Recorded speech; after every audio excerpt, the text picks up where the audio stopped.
Fala, torcedor! Sejam todos bem-vindos a mais um vídeo aqui no canal Fut Cearense TV no YouTube e também na página Esquema Web Ceará no Facebook. No vídeo de hoje nós vamos comentar bastante sobre a rodada do Campeonato Brasileiro, o desempenho das nossas equipes cearenses nas competições, né? Tivemos aí Série D com Atlético Cearense, Guarani de Sobral e também o Caucaia.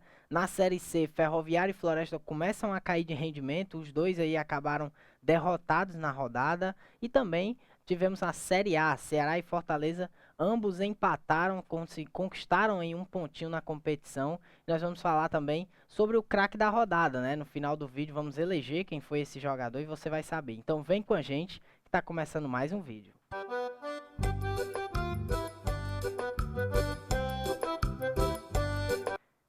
E para começar, né, a gente vai manter o padrão do canal, nós vamos começar falando sobre a Série D do Campeonato Brasileiro, né? Porque tivemos aí os times cearenses em campo na rodada e nós vamos falar um pouquinho do Caucaia. O Caucaia, né, que vem muito mal no campeonato, até agora ainda não venceu na competição. Já tinha feito um campeonato cearense bem ruim também, né, no geral. E a equipe acabou empatando em casa com a América de Natal em 2-2, um resultado bem ruim para o time, né? Deixa a equipe praticamente eliminada do campeonato. O Gênesis e o Ednei marcaram os gols do Caucaia no jogo. O Gênesis mais uma vez, né, marcando. O jogador vencendo aí um dos principais jogadores da equipe do Caucaia no campeonato e artilheiro da equipe também. Mas não foi o suficiente para o time vencer, né, conquistar 3 pontos e começar a sonhar. Para mim, o resultado ruim, né? Muito ruim no geral. Um pontinho que mantém a equipe na lanterna do grupo e praticamente elimina o Caucaia, né? Tira aí as possibilidades da equipe cearense de chegar à próxima fase e lutar aí na fase mata-mata por um acesso. O outro que também esteve em campo foi o Atlético Cearense, né? O Atlético Cearense que eu tinha falado no outro vídeo que começou uma recuperação espetacular, né? Dentro da competição. Começou muito mal, mas agora vem de sequência boa de resultados. Rodada passada goleou o Caucaia por 4-1 e dessa vez conquistou um resultado gigantesco, né? Foi encarar o ABC, um time tradicionalíssimo no futebol nordestino, né? Um dos grandes do nosso futebol, o maior campeão estadual do futebol brasileiro, o ABC lá, né, no Rio Grande do Norte, e venceu por 2-0. O meio-campista Olávio marcou os 2 gols do time. O time agora é o vice-líder do grupo e tem grandes chances aí de classificação. Resultado muito positivo que deixa o Atlético aí começar a sonhar com essa classificação, né? Algo que parecia bem distante há algum tempo atrás, mas que agora parece bem provável. O time já assume a vice-liderança e chega com chances de acesso de classificação bem altas, né? Agora a equipe tem um jogo difícil contra o América de Natal e precisa vencer para concretizar o bom momento e quem sabe concretizar também essa classificação. Para encerrar a nossa fala sobre a Série D, né, nós vamos falar sobre o Guarani. O Guarani que vinha invicto e 100% na competição, né, tinha vencido todos os jogos, estava com 9 pontos, né, vencido os 3 jogos, e já era líder disparado do grupo. Né. No entanto, acabou nessa rodada sendo derrotado para o time do Tocantinópolis, time do Tocantins, né, um jogo bem complicado fora de casa. E o Guarani, apesar de muita entrega, de muita raça, né, acabou sendo derrotado pelo placar de 4-2, né? Na minha visão, um placar que não é um placar enganoso, né, mas também não é um placar que condiz com o que foi o jogo. O Guarani não fez um jogo horrível, né, fez até um bom jogo, posso dizer, não o suficiente para pontuar, né, para quem sabe conquistar um resultado positivo, mas acabou sendo derrotado, sofreu os gols de forma muito natural, né? Acho que o time poderia ter dado um pouco mais, ter se entregado um pouco mais tecnicamente, porque na raça o time conseguiu, né, atingir os objetivos dentro de campo, mas tecnicamente faltou, por isso a derrota do Guarani. Mas é um resultado que, apesar de deixar o Guarani a 1 ponto de distância do vice-líder, né, que é agora o 4 de julho, mas é um resultado que ainda não preocupa o Guarani. O Guarani ainda é líder, ainda tem os 9 pontos, né?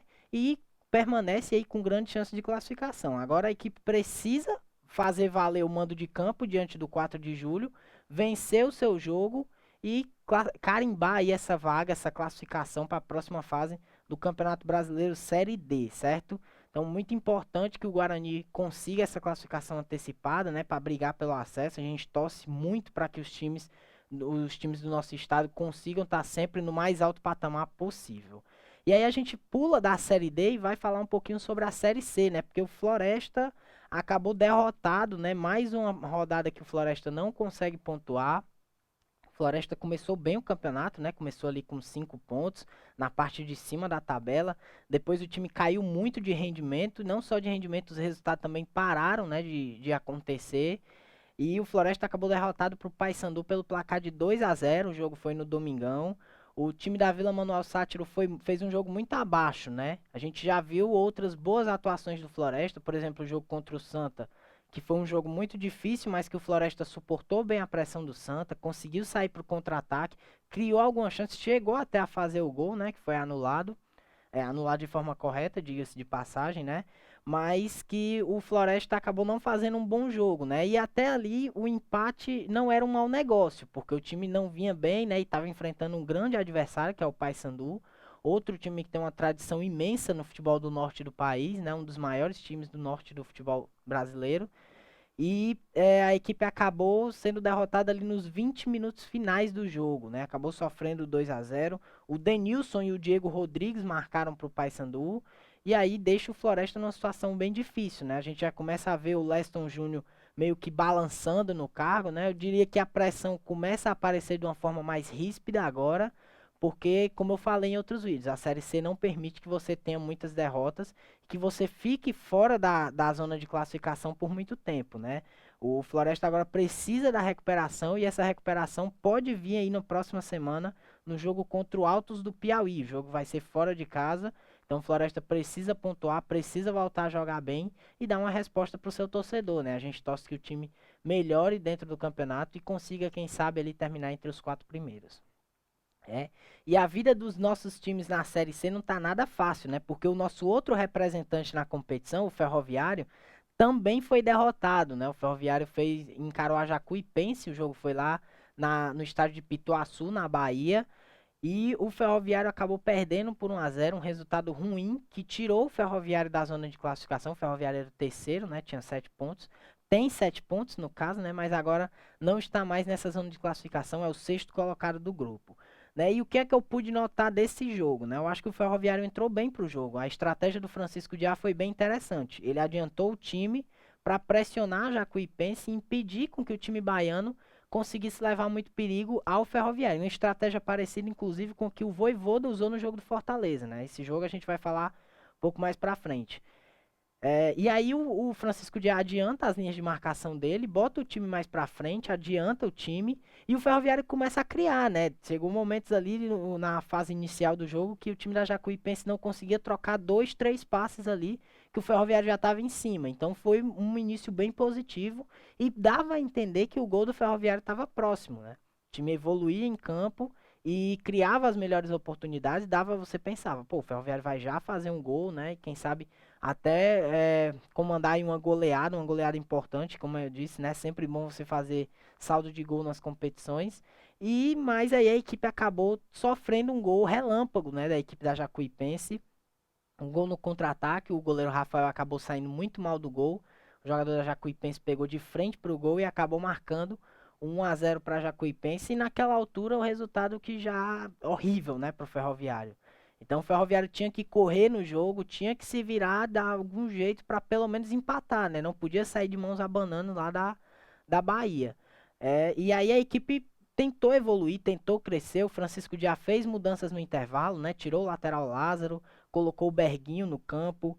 é, e a equipe meio que não. Essas substituições não surtiu tanto efeito na equipe, né? O volante Emerson Souza, jogador de meio campo, foi para a lateral direita e isso meio que também não agregou muito, né? Foi algo meio despretensioso do Francisco Diá, mas que acabou até prejudicando em determinados momentos, porque o Ferroviário não tinha intensidade que um lateral, por exemplo, dá, né, no jogo pelos lados do campo. Então o jogo foi bem ruim do Ferroviário, o time não voltou da forma que era esperada, mesmo perdendo o jogo. Apesar de criar uma ou outra oportunidade, sofria muito com as jogadas de contra-ataque da equipe da Jacuipense, principalmente com o autor do gol, que foi o Thiaguinho, um bom jogador da Jacuipense, deu muito trabalho para a zaga do Ferroviário. Então, no geral, resultado ruim, como eu já falei, tira o Ferroviário da zona de classificação E agora a equipe precisa se recuperar diante do Volta Redonda. O jogo vai ser em casa no próximo sábado. Precisa muito da vitória, né? Já está bem na cara. O time tem 7 pontos no campeonato. Precisa retornar aí a essa zona de classificação para entrar de vez na briga pelo campeonato e quem sabe conseguir a classificação de forma antecipada, né? Antes do fim das 18 rodadas.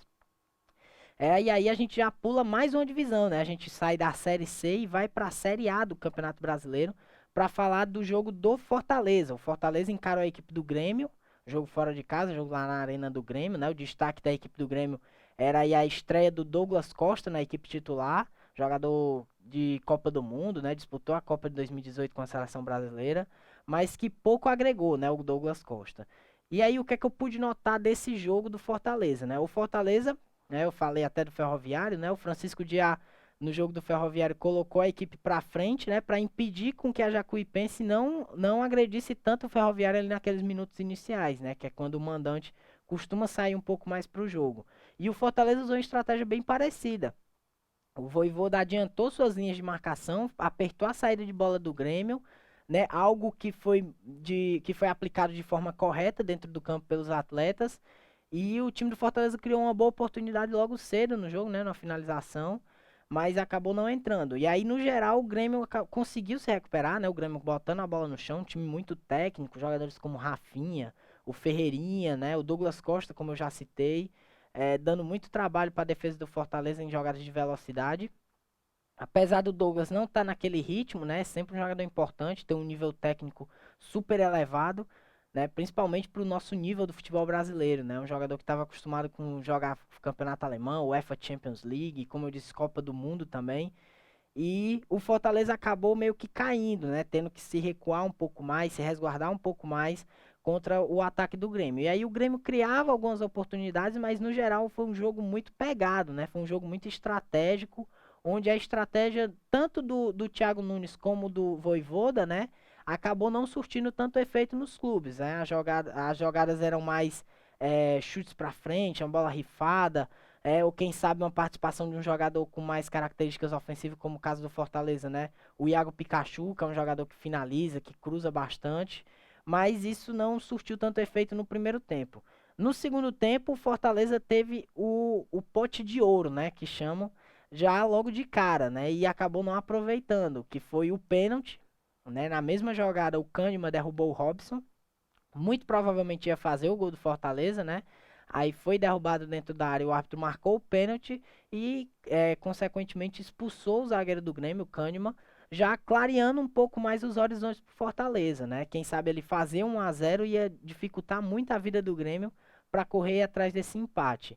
E aí o que é que acontece? O Fortaleza vai para a cobrança do pênalti, o Iago Pikachu acaba desperdiçando e o Pikachu perde um dos gols mais incríveis realmente desse campeonato até aqui no rebote do pênalti, né? O goleiro Chapecó, da equipe Gabriel Chapecó, do Grêmio, jovem, bom goleiro também, né? Vale ressaltar. Fez a defesa na cobrança do pênalti. No rebote, o Pikachu de frente pro gol acabou desperdiçando a chance de ouro do Fortaleza. Fortaleza perde o pênalti naquele momento. E mesmo com um jogador a mais, conseguia, né? Criar as melhores oportunidades. O Grêmio teve que se resguardar um pouco mais, né? Devido à desvantagem dentro de campo, a desvantagem numérica. Teve que voltar um pouco mais, recuar um pouco mais, buscar, quem sabe, alguma jogada de contra-ataque em velocidade, acionando o Ferreirinha pelos lados. E o Fortaleza soube lidar com isso, né? No entanto, o Fortaleza cedeu algumas grandes oportunidades para o Grêmio. Posso dizer que o resultado é amargo para o Fortaleza por ter perdido a grande chance do jogo, né? O Pikachu perde o pênalti, perde o rebote, né? E fica aquele clima meio chato, né, para o jogador. Mas o Fortaleza também cedeu oportunidades para o Grêmio e poderia ter perdido, tanto como poderia ter ganhado, né? A gente queria que tivesse vencido, infelizmente não venceu, mas no geral, né, um pontinho contra o Grêmio na arena do Grêmio não é mau negócio para o Fortaleza não, né? Resultado bom. Fortaleza agora tem 12 pontos, é o quarto colocado do campeonato. Como eu disse nos vídeos anteriores, né, o importante é você se manter na parte de cima, né? Pontuar para se manter ali. Não tem questão, não é mais líder, né? Não interessa. Isso aí é consequência do que você vai fazendo dentro de campo e nos jogos, né? O importante é pontuar. Pontos importantes como esse, né? Por exemplo, fora de casa contra o Grêmio, um forte time do Grêmio, que não começa bem o campeonato, mas a gente sabe da qualidade, da grandeza do time do Rio Grande do Sul, né? Então, bom resultado para o Fortaleza aí na sequência do campeonato. E agora encara a Chapecoense na quarta-feira, né? O jogo às 16 horas, né? Às 4 da tarde na Arena Castelão. Fortaleza tem tudo aí para sair com mais um resultado positivo, uma vitória nesse caso, e subir ainda mais na tabela de classificação. E aí, né, para encerrar a questão das análises, a gente vai falar do jogo do Ceará. O Ceará encarou a equipe do São Paulo, o jogo foi no Castelão, e acabou 1-1 o jogo. E um jogo bem parecido, né, pelo menos pelo lado do Ceará, com o jogo do Atlético Mineiro, né, tirando o fato que o Ceará não conseguiu a vitória nos minutos finais, assim como foi com o Atlético, mas poderia ter conseguido, né. E aí, o que é que eu pude notar desse jogo, né? O Ceará entrou muito bem. Eu gostei da forma com que o Ceará entrou com uma estratégia de pegar o São Paulo ali na saída de jogo, né? De quem sabe tomar uma bola e armar um contra-ataque. O time estava muito bem postado para isso. O São Paulo, apesar de ter mais a posse da bola, não era tão perigoso, né? Jogava mais através de bola alçada na área, né? Principalmente com o Daniel Alves. Daniel Alves voltou nesse jogo contra o Ceará, ainda sem ritmo, né? Sem entrar no ritmo ideal do que a gente sabe que o Daniel Alves pode produzir, né? Mas o São Paulo não criava tanto perigo até certos momentos, né? Uma ou outra oportunidade clara de gol. Mas no geral o Ceará entrou com estratégia muito bem postada, né? O Guto botou o time, armou o time de forma com que o Ceará conseguia sair para o contra-ataque, né? Acionando ali o Lima, o Mendonça e o Saulo, que para mim foram pouco acionados, foram bem sumidos no jogo, diferente do jogo contra o Atlético, né? Que os três apareceram bastante, foram muito falados. Mas nesse jogo contra o São Paulo, para mim, os grandes destaques, pelo menos do primeiro tempo, foi a dupla de volantes, né? O Marlon e o Fernando Sobral foram os jogadores mais ativos do Ceará ali nessa questão. E aí o Ceará marca o primeiro gol do jogo, né? Com 23 minutos, o gol do Jorginho, numa jogada boa, insistência do Saulo. O Volpe faz duas defesas, no rebote o Marlon chuta, o Volpe pega de novo e no rebote o Jorginho marca o primeiro gol do jogo. O Ceará naquela altura é, a gente não pode também dizer que era merecido, né? Mas já poderia ter saído o gol, né? Tanto do São Paulo como do Ceará em outras jogadas. Mas o Ceará abre o placar e já joga o jogo a seu favor, né? Já fica com o jogo a seu favor. O São Paulo com dificuldade de chegar dentro da área do Ceará. Como eu disse, apesar de ter muita bola, de trabalhar bastante, o time do São Paulo não conseguiu fazer grandes jogadas de infiltração na área do Ceará. E foi o que dificultou muito a vida dele no primeiro tempo.